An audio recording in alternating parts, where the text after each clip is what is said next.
2022 hari ini. Di tengah upaya pemerintah dan masyarakat dalam memerangi korupsi, pendidikan karakter terus digaungkan sebagai salah satu fondasi utama dalam membentuk generasi yang berintegritas. Hari ini, kami akan mengulas kembali 9 sikap anti korupsi yang menjadi pilar penting dalam membangun budaya bersih dan jujur di Indonesia.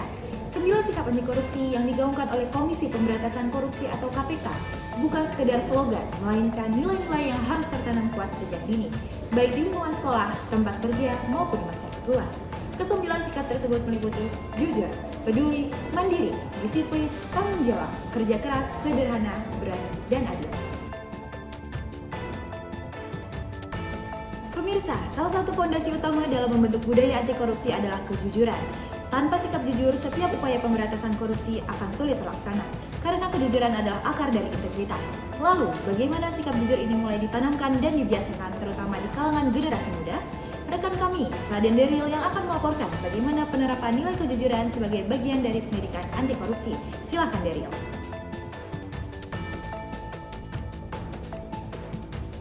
Terima kasih Putri, selamat pagi para penonton yang berbahagia. Kembali lagi pada siaran berita Liputan 22 yang selalu memberikan berita sesuai fakta. Dengan saya Daryl, kali ini saya akan membawakan berita tentang kegiatan rutin yang biasa pejabat lakukan, yaitu tepat sekali, apalagi kalau bukan korupsi. Nampaknya negara ini sudah dilucuti keuangannya oleh pemimpin sendiri.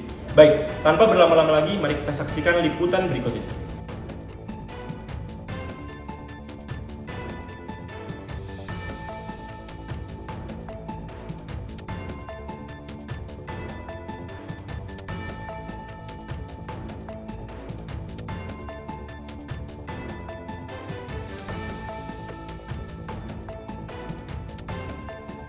Berikut telah Anda saksikan sebuah berita tentang kasus korupsi lagi. Baik, tanpa berlama-lama saya akan mengikuti salah satu pejabat paling bersih, yaitu Bapak Agra, selaku DPR, Dewan Perwakilan Rakus dari Partai Ambatron. Mari kita saksikan. Halo pemirsa, kembali lagi dengan saya, Daryl. Kali ini saya akan meliputi seorang anggota DPR, Dewan Perwakilan Rakus dari Partai Ambatron, yaitu Bapak Agra. Bapak Agra, bagaimana kabar Bapak Agra? Alhamdulillah baik Mas Daryl. Ya, menurut Bapak, bagaimana tanggapan Bapak terkait kasus korupsi baru-baru ini, Bapak? Ya menurut saya itu hal yang lumrah ya Mas. Toh mereka juga capek-capek kerja. Berarti Bapak mendukung atas perbuatan tidak jujur tersebut, Bapak? Mas, kata siapa sih itu perbuatan nggak jujur? Buktinya dia korupsi itu artinya dia jujur ke dirinya sendiri kalau lagi dituduhin. Tapi itu sama aja tidak jujur, Pak. Kayaknya mesti harus banyak belajar deh. Toh jujur itu cuma masalah perspektif. Kan dia udah jujur ke dirinya sendiri. Berarti itu udah cukup untuk membuktikan bahwa dia jujur. Baik. Kalau gitu kita lanjut ke pertanyaan selanjutnya nih, pemirsa. Bagaimana tanggapan Bapak terkait program efisiensi yang sedang marak ini, Pak? Oke, menurut saya efisiensi ini perlu dilakukan untuk retribusi, renovasi, rekonstruksi, inovasi, observasi, dan sisi lainnya bagi keuangan negara ini. Pak, udah nggak usah banyak ngomong, Pak. Bilang aja miskin lagi butuh duit. Baik, telah Anda saksikan salah satu contoh spesies tikus yang tidak pantas hidup bernama pejabat tikus. Bisa kita lihat seberapa hinanya dia. Jadi para pemirsa, jika melihat spesies ini, harap waspada dan langsung matikan saja. Dan saya berharap para pemirsa bisa mengambil pelajaran dari liputan ini agar tidak terjerumus lagi. Sekian dari saya, terima kasih dan pamit undur diri. Kami kembalikan ke Putri. Terima kasih.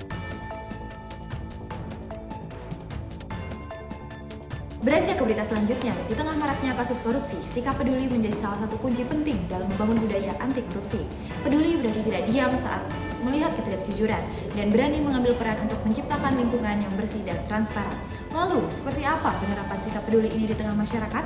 Untuk itu, akan disampaikan oleh rekan kami Rendika Raditya yang akan memberikan berita selengkapnya. Silakan Ren. Pemirsa sekalian, fenomena yang menjadi budaya tak terselesaikan di negeri yang kaya akan sumber daya, Indonesia.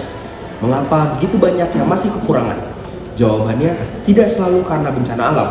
Kadang jawabannya ada di balik meja, dalam setumpuk berkas, dalam amplop. Dalam satu kata, korupsi. Saat pandemi melumpuhkan ekonomi dan rakyat antri sembako, ada yang justru menjadikan bantuan sosial sebagai ladang cuan. Korupsi ini bukan hanya mencuri uang negara, ia mencuri harapan bagi orang kecil untuk bertahan hidup.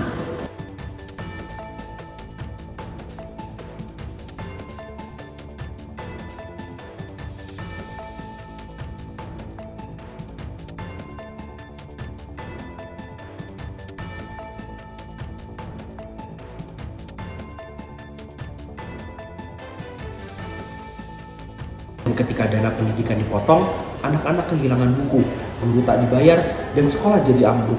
Apakah kita akan tetap diam?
Pemirsa, dalam membangun karakter anti korupsi, sikap mandiri memegang peranan penting.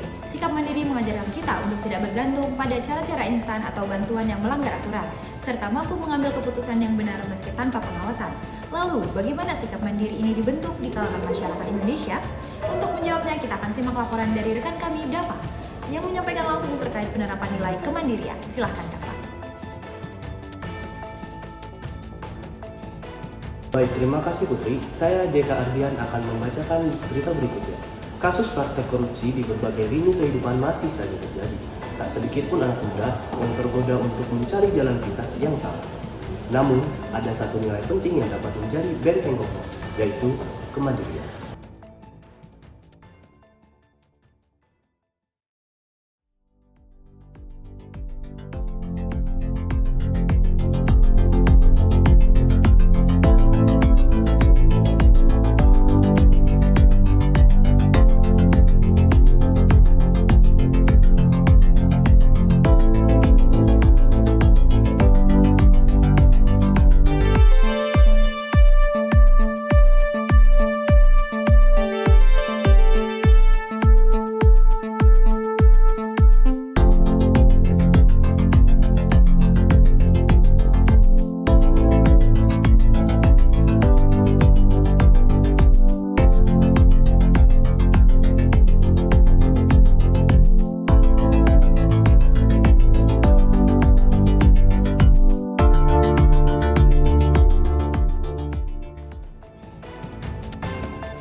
Berita selanjutnya, sikap disiplin bukan hanya soal tepat waktu dan peraturan, tetapi juga tentang konsistensi dalam bertindak jujur dan bertanggung jawab. Di kalangan mahasiswa, kedisiplinan menjadi bekal penting untuk membentuk karakter yang bebas dari perilaku koruptif sejak dini. Lalu, bagaimana implementasi sikap disiplin di lingkungan kampus? Kita akan ikuti berita langsung dari rekan kami, Devina, untuk melihat lebih dekat penerapan nilai ini di kalangan mahasiswa. Silakan, Devina. Balik ramainya aktivitas perkuliahan, masih ada salah satu masalah yang dianggap remeh oleh mahasiswa, yaitu disiplin mahasiswa, seperti telat masuk kelas, absen tanpa alasan, dan enggan ikut kelas. Semua mulai dianggap hal yang biasa, tapi benarkah ini bisa dibiarkan?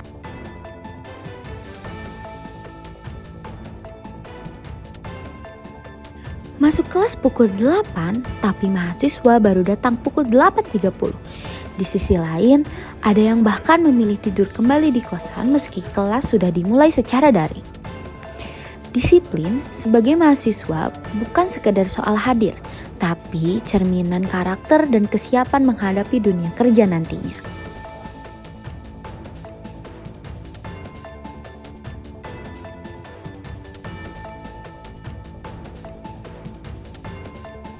Bukan cuma soal jam hadir, tapi juga soal tanggung jawab, komitmen, dan integritas. Soal mahasiswa terbiasa menunda dan meremehkan bukan tidak mungkin bawah hingga dunia kerja, bahkan menjadi bibit-bibit untuk memilih korupsi. Dari studio saya melaporkan, untuk itu saya kembalikan kepada Putri. Terima kasih. Pemirsa, kasus pelarian buronan kelas kakap Edi Tansil yang menjadi kontra dengan sikap anti korupsi, tanggung jawab ini masih menjadi misteri yang belum terpecahkan hingga hari ini. Setelah lebih dari 2 dekade, berbagai spekulasi dan dugaan terus bermunculan. Namun belum ada titik terang mengenai keberadaan pelaku yang menggelapkan dana triliunan rupiah tersebut. Untuk laporan mendalam terkait perkembangan terbaru serta investigasi di balik kasus ini, kami akan bergeser ke rekan kami Hasna Mulia yang telah merangkum informasi eksklusif dari berbagai sumber. Silakan Hasna. Terima kasih Putri. Kasus Edi Tansil adalah representasi dari bagaimana kejahatan korupsi berskala besar dapat menguji integritas sistem hukum dan penegakan keadilan di negeri ini. Melalui laporan khusus berikut, kami akan menyoroti titik-titik krusial dari pelarian Edi Tansil, jaringan bantuannya diduga memfasilitasi pelariannya, hingga kendala diplomatik yang memperlambat proses ekstradisi. Berikut laporan selengkapnya. Awal tahun 1990-an, negara ini sedang tumbuh pesat, namun juga diselimuti oleh praktik-praktik korupsi yang dalam dan terstruktur. Di tengah situasi ekonomi dan politik yang kompleks, satu nama mencuat sebagai simbol dari kejahatan korporasi besar-besaran, Edi Tansil. Edi Tansil, seorang pengusaha keturunan Tionghoa, berhasil membangun kerajaan bisnisnya dengan koneksi dan kemampuannya merancang sistem kredit. Namun, di balik suksesnya, tersimpan praktik curang yang merugikan negara hingga ratusan juta dolar. Tahun 1994, Pengadilan Negeri Jakarta Pusat menyatakan Edi Tansil bersalah atas penggelapan dana senilai lebih dari 420 juta dolar Amerika, setara lebih dari 5 triliun rupiah saat ini. Melalui kredit fiktif dari Bank Pembangunan Indonesia, dia dijatuhi hukuman 17 tahun penjara, denda, dan diminta membayar uang pengganti. Tetapi 2 tahun kemudian, tahun 1996, publik dikejutkan oleh kabar bahwa Edi Tansil melarikan diri dari lapas Cipinang.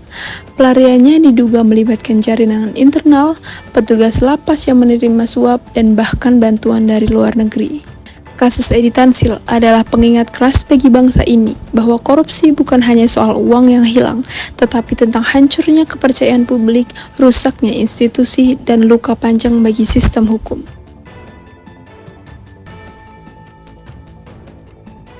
Di era yang serba cepat ini, sikap kerja keras seringkali tergeser oleh keinginan untuk mencari hasil instan. Padahal kerja keras adalah fondasi penting dalam membentuk pribadi anti korupsi, karena dengan kerja keras kita belajar bahwa keberhasilan sejati datang dari usaha, bukan jalan pintas. Lalu, bagaimana semangat kerja keras ini terus dibangun di tengah masyarakat, khususnya generasi muda? Untuk menjawabnya, kita akan simak laporan langsung dari rekan kami Hakim yang sudah berada di lapangan. Silakan Hakim. Terima kasih Putri, saya Muhammad Hakim izin melaporkan dari lapangan terkait kejadian langsung terhadap kerja keras yang menjadi salah satu pilar integritas bangsa.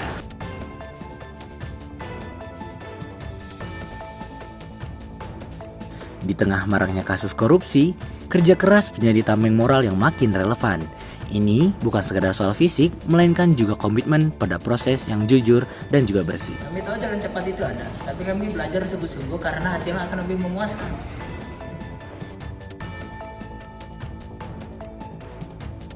Berita selanjutnya, hidup sederhana bukan berarti kekurangan, tetapi tentang kesadaran untuk tidak berlebihan dan hidup sesuai kebutuhan. Sikap sederhana menjadi salah satu benteng utama dalam mencegah lahirnya mental korupsi. Karena korupsi seringkali berawal dari gaya hidup yang tidak seimbang dengan kemampuan. Lalu, bagaimana nilai kesederhanaan ini diterapkan dalam kehidupan sehari-hari, baik oleh individu maupun instansi? Untuk mengetahui lebih lanjut, kita akan ikuti laporan dari rekan kami Winnie yang berada di lokasi. Silakan Winnie. Terima kasih Putri. Selamat pagi pemirsa. Kasus korupsi di negeri ini seakan tak ada habisnya. Namun, ada satu kasus yang belakangan ini menjadi sorotan tajam.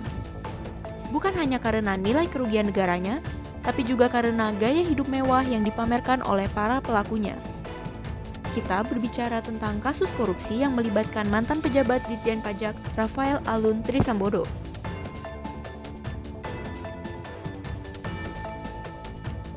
Pemirsa, Sosok Rafael Alun Trisambodo mulai menjadi buah bibir ketika aset fantastis dan gaya hidup mewah keluarganya terkuak ke publik. Ini bermula dari viralnya video anak Rafael yang memamerkan kendaraan mewah yang sontak menimbulkan pertanyaan besar. Dari mana jumlah kekayaan seorang pejabat eselon 3 bisa semewah itu?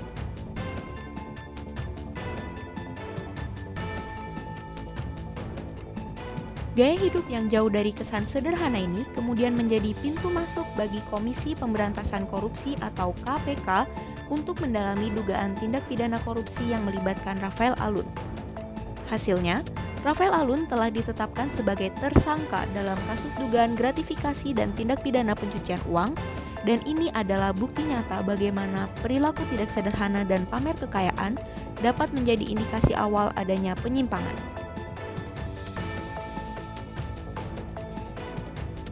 Untuk memahami lebih dalam dinamika kasus ini, saya telah terhubung dengan rekan saya Fadil yang berada di Gedung Merah Putih KPK Jakarta.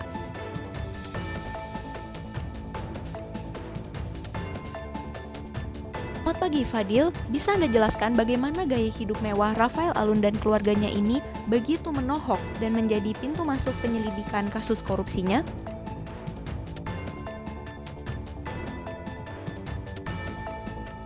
Selamat pagi Winnie, betul sekali, kasus Rafael Alun ini menjadi pelajaran penting bagi kita semua. Gaya hidup mewah yang dipamerkan oleh sang anak di media sosial memang menjadi pemicu utama. Publik merasa geram melihat kontrasnya kehidupan mewah tersebut dengan gaji seorang pejabat pajak.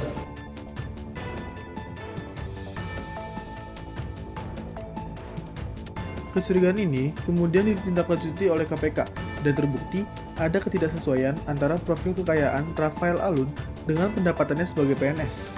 Data laporan harta kekayaan penyelenggara negara atau LHKPN miliknya pun turut disoroti, yang kemudian terungkap adanya aset-aset yang tidak wajar dan transaksi yang mencurigakan. Ini menunjukkan bahwa sikap sederhana tidak hanya relevan sebagai nilai moral, tetapi juga sebagai indikator penting dalam mendeteksi potensi korupsi. Baik, lalu menurut Anda, apa dampak psikologis dan sosiologis dari kasus seperti ini terhadap kepercayaan publik, khususnya terkait nilai-nilai kesederhanaan yang seharusnya dijunjung tinggi oleh pejabat?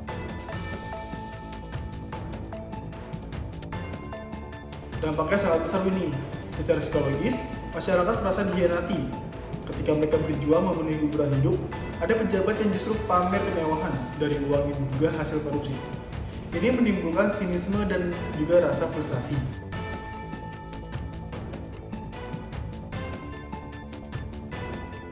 Secara psikologis, kasus ini mengikis kepercayaan masyarakat terhadap institusi pemerintah, khususnya lembaga pajak yang seharusnya menjadi garda terdepan dalam menegakkan hukum dan juga keadilan.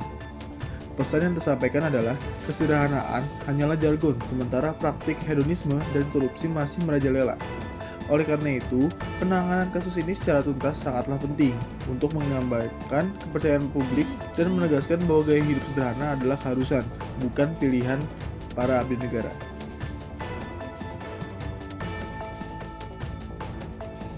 Baik, terima kasih banyak Fadil atas laporan dan analisisnya.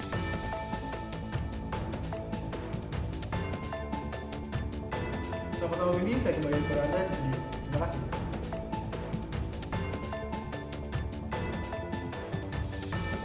Pemirsa, kasus Rafael Alun ini sekali lagi mengingatkan kita akan betapa krusialnya sifat sederhana bagi seorang pejabat publik. Kesederhanaan bukan hanya soal penampilan, tapi juga tentang integritas dan komitmen untuk melayani masyarakat, bukan semata-mata untuk memperkaya diri sendiri.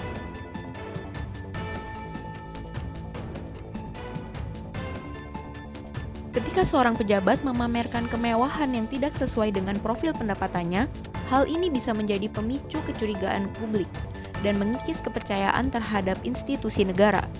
Korupsi seringkali bermula dari keinginan untuk memenuhi gaya hidup yang melampaui batas kemampuan finansial yang wajar. Kasus Rafael Alun ini harus menjadi pelajaran yang berharga bagi seluruh pejabat di Indonesia. Fakta bahwa rakyat mengawasi dan komitmen terhadap kesederhanaan adalah benteng awal dalam upaya memberantas korupsi. Kepercayaan publik adalah modal utama, Dan kepercayaan itu bisa sirna jika pejabat negara terjebak dalam gaya hidup hedonis dan praktik-praktik korupsi.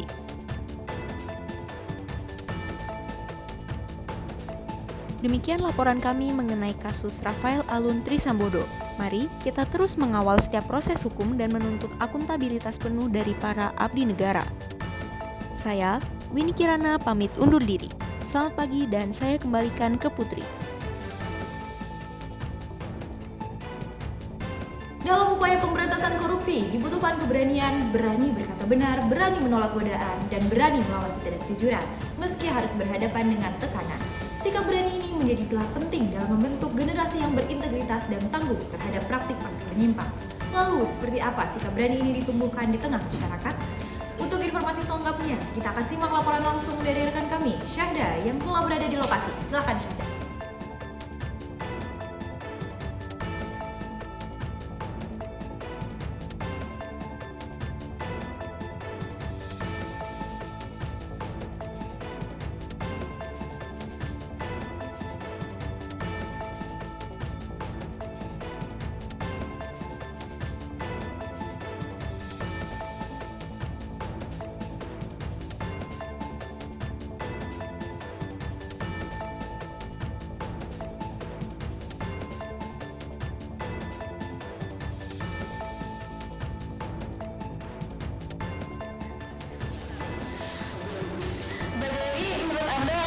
keberanian bagi Anda yang seorang entrepreneur?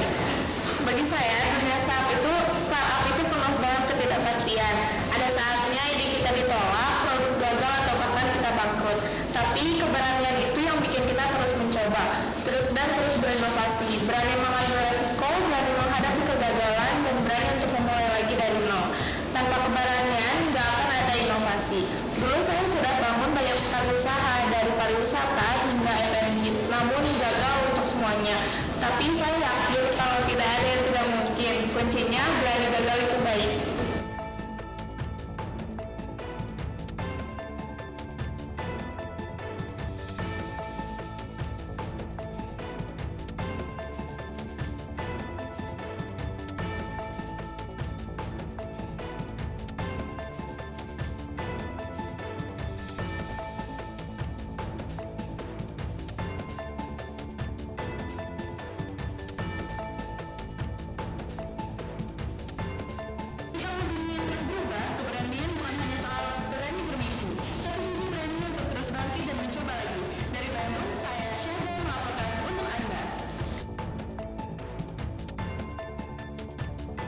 Beranjak ke berita selanjutnya, sikap adil adalah kunci dalam menciptakan masyarakat yang bebas dari korupsi.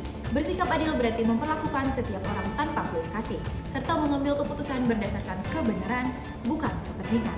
Tanpa keadilan, kepercayaan publik akan runtuh dan celah korupsi pun akan terbuka lebar. Lalu, bagaimana sikap adil ini diterapkan dalam kehidupan sehari-hari, khususnya di lingkungan masyarakat? Untuk menjawabnya, kita akan simak laporan langsung dari rekan kami. Silakan, Sisi.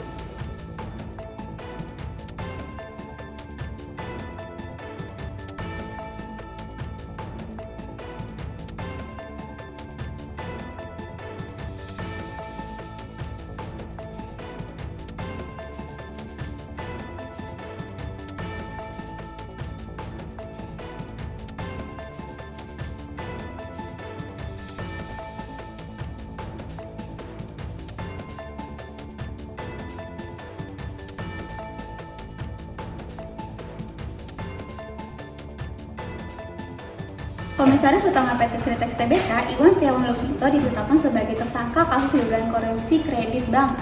Ia diduga menyalahgunakan fasilitas kredit dari bank-bank pemilik pemerintah dan juga swasta senilai 3,8 triliun untuk kepentingan pribadi seperti membayar utang dan membeli lahan di Solo dan juga Jogja.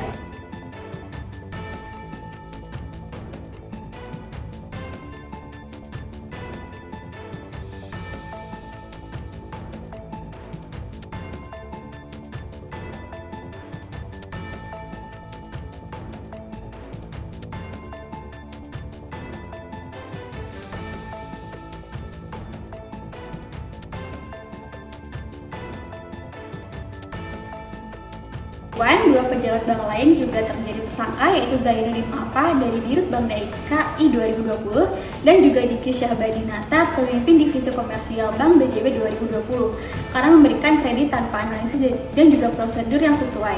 Hingga kini 50 saksi dan 1 ahli telah diperiksa. Penyelidik membuka kemungkinan adanya tersangka lain.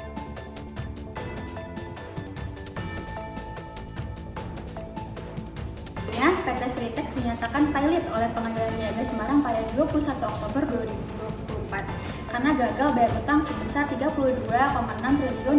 Operasional perusahaan resmi ditutup pada Maret 2025, menyebabkan ribuan karyawan terkena PHK.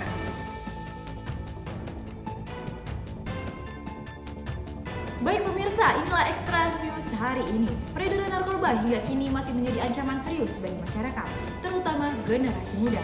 Tak hanya merusak fisik dan mental, narkoba juga menghancurkan masa depan dan meratakan tatanan sosial. Lantas, seperti apa perkembangan terbaru dari kasus penyalahgunaan narkoba yang terjadi di wilayah Indonesia? Untuk mengetahui informasi selengkapnya, kita akan bergabung bersama rekan kami Anjani. Silakan Anjani. Terima kasih Putri. Seorang pelajar SMA di Kota Medan ditangkap petugas Satres Narkoba Polrestabes Medan karena terlibat dalam kasus peredaran narkotika jenis pil ekstasi. Pelaku sendiri diduga sudah melakukan aksinya berulang kali. Remaja berusia 16 tahun berinisial HP ini ditangkap petugas Satres Narkoba Polrestabes Medan karena nekat mengedarkan pil ekstasi. Kepada petugas, pelajar kelas 2 sekolah menengah atas ini mengaku tidak hanya satu kali menjual narkoba yang diperolehnya dari seorang bandar yang kini menjadi buronan polisi. Kasus Satres Narkoba Polrestabes Medan Komisaris Polisi Raffles Berpaung menyebut ketika menangkap pelaku, petugas menyita 3 butir pil ekstasi yang hendak dijual kepada petugas seharga 600.000. Selain berperan sebagai kurir, pelaku sendiri juga berperan sebagai pencari pembeli narkoba di TKP di Jalan Garut 3.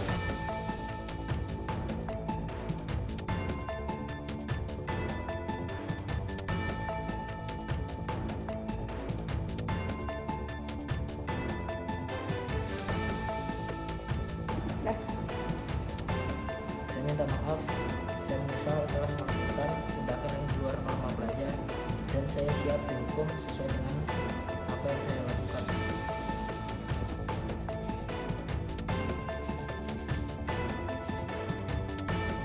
Pemirsa, korupsi dan narkoba adalah dua musuh besar bangsa yang tak hanya merusak sistem dan hukum, tapi juga menghancurkan karakter dan masa depan generasi. Oleh karena itu, mari kita mulai perubahan dari diri sendiri dengan mengamalkan 9 sikap anti korupsi dan menjaga lingkungan kita dari bahaya narkoba. Katakan tidak pada korupsi dan narkoba demi Indonesia yang bersih, sehat, dan bermartabat. Saya Putri Nasa Yulia pamit undur diri, tetap jaga integritas dan sampai jumpa di Liputan 22 selanjutnya.